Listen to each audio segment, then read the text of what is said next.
जमीर पहलवान पोळा चौक परिसरातील रहिवासी व हनुमान आखाडा पोळा चौक येथील वस्ताद डॉक्टर खोरे यांचे शिष्य असणारे व 1974 पासून ते 1982 पर्यंत सदा चर्चेत राहणारे शेख जमीर शेख उमर पहलवान ही महानगराची मोठी शान म्हणून ओळखले जातात।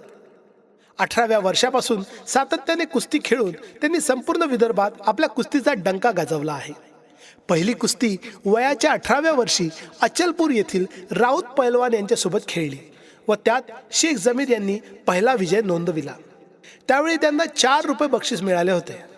त्यानंतर भीमनगर आखाड्याचे रामदास वाकोडे यांच्यासोबत ते कुस्ती खेळले व जिंकले। त्यानंतर शिवाजीनगर आखाडा येथील राऊत पहलवान यांच्यासोबत त्यांनी पैज लावून ती सुद्धा जिंकली।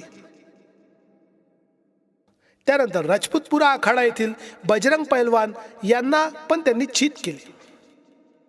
अमरावतीचे नावाजलेले पहलवान नूरा बिजली यांना सन 1977 मध्येही त्यांनी हरविले। त्यानंतर 1977 मध्ये सलीम बैग आणि गोपाल पहलवान यांना पण त्यांनी हरवले। यानंतर 1979 मध्ये 62 किलो वजन गटात भंडारा जिल्ह्यातील विदर्भ वेट चॅम्पियन झाले।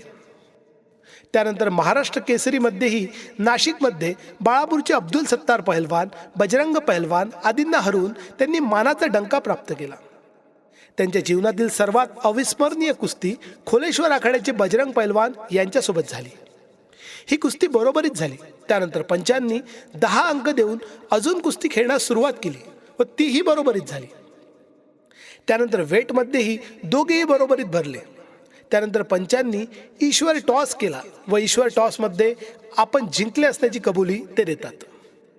त्यांच्या कुस्तीचे अभिनव प्रदर्शन पाहून राज्य सरकारने त्यांना 6 महिन्यानंतर 360 रुपये व 6 महिन्यानंतर 360 असे एका वर्षाला 720 रुपये मानधन देणे सुरू केले।